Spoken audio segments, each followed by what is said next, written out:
नमस्कार, स्वागत है आपके अपने YouTube चैनल दिव्या धाम स्टोरी में। बेवफा बीवी पत्नी की सच्ची घटना। राजेंद्र काफी गरीबी में दिन गुजार रहा था।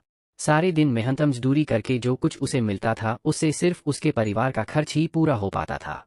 एक तरफ तो राजेंद्र को चारों ओर से गरीबी की चादर ने लपेट रखा था, ऊपर से उसके यहाँ 4 बेटियां पैदा हो गई थीं। गुजरते वक्त के साथ साथ बेटियां जवानी की दहलीज पर पैर रख चुकी थीं, लेकिन पैसे के अभाव में वह अपनी एक भी बेटी के हाथ पीले नहीं कर सका था। गरीबी की बैसाखियां थामे राजेंद्र इस बात को अच्छी तरह से जानता था कि अगर उसे अपनी बच्चियों की शादी करनी है तो उसे ढेर सारी दौलत चाहिए, जो उसके पास थी नहीं। राजेंद्र को रात दिन अपनी बेटियों की शादी की चिंता घेरे रहती थी। वह सेठ राजा राम के यहाँ माल ढोने का काम करता था। एक दिन उसने सोचा कि वह अपने मालिक से इस विषय में बात करे, शायद वह उसकी मदद कर दे। राजाराम की उम्र लगभग 50 वर्ष की थी। वह शक्ल से काफी भद्दा लगता था, मगर उसकी दौलत ने उसके इस भद्देपन को ढक रखा था। राजेंद्र उसके ऑफिस में आया और झुककर उसका अभिनंदन किया। राजाराम ने चेहरा उठाकर उसकी ओर देखते हुए कहा, कहो राजेंद्र, कैसे आना हुआ?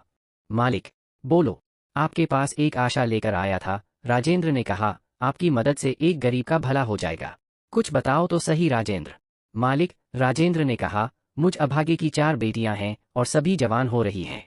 यदि आप मुझे कुछ रुपया एडवांस दिला दें तो मैं अपनी एक बेटी के हाथ पीले कर दूं। वह धन आप मेरी तनख्वाह से काट लीजिएगा। राजाराम कुछ पलों तक सोचता रहा, फिर बोला, राजेंद्र, जी मालिक, बैठो। राजेंद्र डरता हुआ सा सामने पड़ी कुर्सियों में से एक पर बैठ गया। राजाराम ने अपने सामने रखे इंटरकॉम का एक बटन दबाया और कहा, 2 चाय भिजवा दो। राजाराम के इस रूप को देखकर राजेंद्र मन ही मन बौखला गया। उसकी समझ में नहीं आया कि यह सब क्या है। वह उसके लिए चाय क्यों मंगवा रहा है। बात राजेंद्र की समझ में नहीं आई, क्योंकि उसने सुन रखा था कि राजाराम अपने सामने किसी को बैठाना भी पसंद नहीं करता। फिर उसे बैठने के लिए क्यों कहा? क्यों उसके लिए चाय मंगवा रहा है? ऐसे ही ढेर सारे सवालों का तूफान उसे मतने लगा। वह विचारों में खोया हुआ था। तभी एक नौकर एक सुंदर सी केतली में चाय रखकर चला गया। पास ही 2 कप रख गया था। सेठ राजाराम ने अपने हाथों से चाय बनाई, एक कप राजेंद्र की ओर बढ़ाया। लो राजेंद्र, चाय पियो। मालिक, राजेंद्र ने कहा, मैं भला आपके सामने चाय कैसे पी सकता हूँ?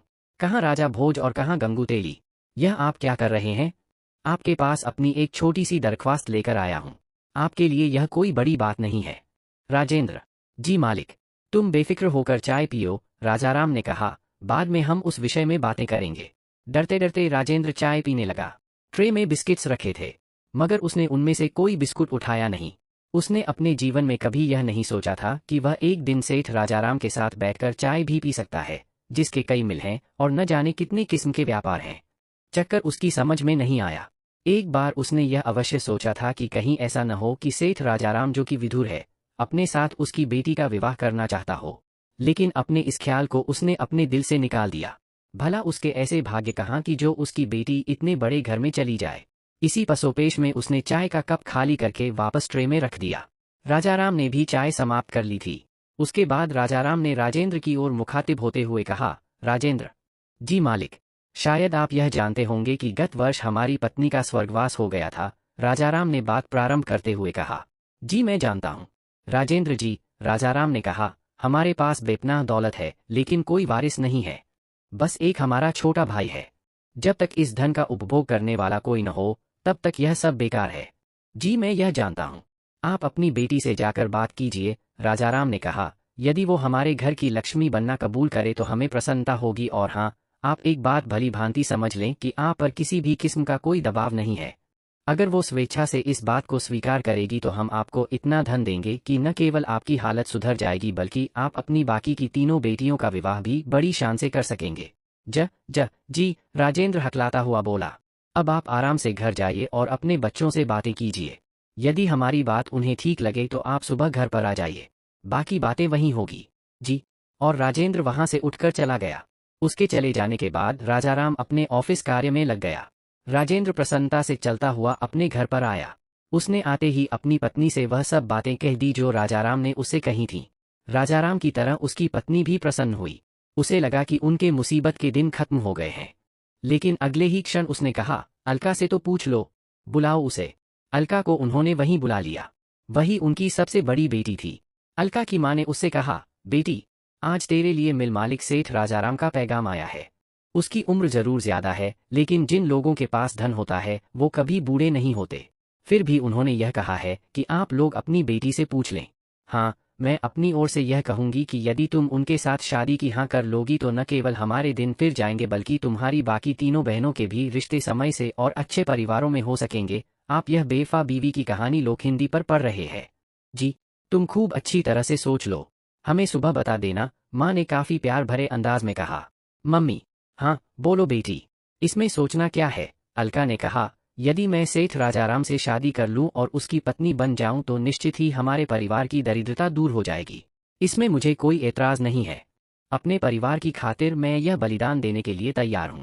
राजेंद्र और उसकी पत्नी ने बलिदान शब्द पर ध्यान ही नहीं दिया। वे दोनों बेटी की स्वीकृति पाकर प्रसन्न हो गए। उनकी आंखों के सामने तो नोटों का ढेर घूम गया था। अगले दिन राजेंद्र सुबह 9 बजे सेठ राजाराम की कोठी पर पहुंचा। द्वारपाल ने उसे अंदर जाने से नहीं रोका। वह जानता था कि वह सेठ जी के यहाँ काम करता है और किसी काम से आया होगा। वह लॉन की ओर बढ़ गया। सेठ राजाराम लॉन में बैठा चाय पी रहा था। उसके हाथ में सुबह का समाचार पत्र था। उसके पास पहुंचकर राजेंद्र ने नमस्ते की। उसकी नमस्ते का उत्तर देते हुए राजाराम ने उसे सामने पड़ी कुर्सी पर बैठने का संकेत किया। राजेंद्र सामने बैठ गया। सेठ राजाराम के पास उसका छोटा भाई विनय बैठा हुआ था। उम्र यही होगी 17-18 वर्ष। बेहद खूबसूरत नौजवान, अंग गठीला व कसरती। राजाराम ने विनय से चाय बनाने को कहा। विनय ने चीनी दूध प्याले में डालकर चाय की पत्ती के ऊपर से पानी डाल दिया और प्याले में चम्मच लगाकर प्याला उसकी ओर बढ़ा दिया। राजेंद्र चाय पीने लगा। राजाराम ने कुछ देर बाद समाचार पत्र एक ओर रख दिया और फिर उसकी ओर मुखातिब होते हुए कहा, कहिए, आपको क्या विचार है? जी हम तैयार हैं, राजेंद्र ने कहा। हमने स्वयं अलका से पूछ लिया है, उसे भी कोई एतराज नहीं है। गुड। जब राजेंद्र ने चाय समाप्त कर ली तो राजाराम राजेंद्र को अपने साथ लेकर अंदर गया। अंदर आकर उसने राजेंद्र को 2 लाख रुपए दिए और ढेर सारा जेवर दिया और साथ ही यह भी कहा, आप तैयारी कीजिए और आज से ही आप हमारी दूसरी कोठी में चले जाइएगा, वह खाली पड़ी है। सेठ जी, यह सब कुछ मैं कैसे लूं? राजेंद्र ने कहा। मैं बेटी वाला हूं, बेटी वाले लेते नहीं देते हैं। आप चिंता न कीजिए, राजाराम ने कहा। आप ऐसा कुछ मत सोचिए, मेरे पास अथाह दौलत है। इसमें 2-4 या 10-20 लाख निकलने से कोई फर्क नहीं पड़ता। जी, आप आराम से अपनी तैयारी कीजिए। हमारे नौकर आज ही आप लोगों को हमारी दूसरी कोठी में पहुंचा देंगे। कोठी पर आवश्यकता की हर चीज आपको मौजूद मिलेगी। बाकी 2-4 लाख रुपए कल आपके यहाँ पहुंच जाएंगे। सेठ राजाराम का श्वशुर बनने लायक आप अपने आप को बनाइए। पैसे की कोई चिंता मत कीजिए। जी। और हाँ, राजाराम ने कहा, अब आपको फैक्ट्री जाने की आवश्यकता नहीं है। आराम से रहिए, दिल खोलकर पैसा खर्च कीजिए। राजेंद्र मन ही मन अत्यधिक प्रसन्न था। उसने अपने जीवन में इस कभी स्वप्न में भी एक साथ नहीं देखा था। 2 लाख रुपए बैग में, ऊपर से जेवर। वह मन ही मन सोच रहा था कि घर जाकर इन नोटों को एक बार जी भर कर देखूंगा। कभी कभी वह सोचता था कि कहीं इतने नोटों को एक साथ से उसका हार्ट फेल न हो जाए। वह अपने आप को संभालने का प्रयास कर रहा था। बाहर आकर राजाराम ने ड्राइवर से कहा, ड्राइवर, इन्हें इनके घर ले जाओ और वहां से इनके परिवार को सामान सहित हमारे दूसरे बंगले पर पहुंचा देना तथा वहीं पर इनकी सेवा में रहना। जो आज्ञा सेठ जी। तब राजेंद्र के दिल की धड़कनें बढ़ती चली जा रही थीं। उसे लगा यह सब स्वप्न है, हकीकत से इसका कोई संबंध नहीं है। राजेंद्र ने अपनी उंगली दांत के नीचे देकर दबाई। दर्द हुआ तो वह समझ गया कि यह स्वप्न नहीं बल्कि हकीकत ही है। ड्राइवर ने गाड़ी के पीछे का द्वार खोला और राजेंद्र पीछे वाली सीट पर बैठ गया। ड्राइवर ने द्वार बंद किया और फिर गाड़ी स्टार्ट करके चल दिया। राजेंद्र ने ड्राइवर को अपने घर का पता बता दिया था। राजेंद्र का तो जैसे भाग्य ही बदल गया था। तभी तो कहते हैं, स्त्रियः चरित्रम पुरुषस्य भाग्यम दैवो न जानाति कुतो मनुष्य।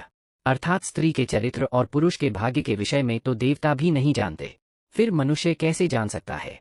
ड्राइवर ने राजेंद्र को ले जाकर उसके द्वार पर उतार दिया। राजेंद्र बैग लेकर अंदर गया। उसकी पत्नी उसका इंतजार कर रही थी। उसके हाथ में बैग देखकर बोली, इसमें क्या है? आओ दिखाता हूं। और उसने अंदर जाकर उस बैग को एक पुरानी सी मेज पर रखा और खोल दिया। बैग में 100-100 के नोटों की गड्डियां लगी पड़ी थीं। एक और कोने में जेवर पड़े थे। ये सब क्या है, अलका के पापा? यह सब हमारा है, अलका की माँ। राजेंद्र ने कहा, सेठ जी ने कहा है कि तुम लोग शादी की तैयारी करो, कल और पैसा मिल जाएगा। सेठ जी ने रहने के लिए अपनी एक कोठी भी दे दी है। आप सच कह रहे हैं अलका के पापा? उसने गदगद कंठ से पूछा। हाँ, अलका की माँ। राजेंद्र की आवाज खुशी की वजह से कांप रही था। राजेंद्र की पत्नी उन नोटों के बंडलों को काफी देर तक इस तरह से देखती रही जैसे फिर नोटों का यह ढेर उसे कभी दिखाई नहीं देगा। तभी ड्राइवर ने अंदर आकर कहा, आप लोग बंगले पर चलिए। सेठ जी ने कहलवाया है कि जो वहां ले जाने लायक आवश्यक सामान होगा वहां पहुंच जाएगा। अच्छा भाई।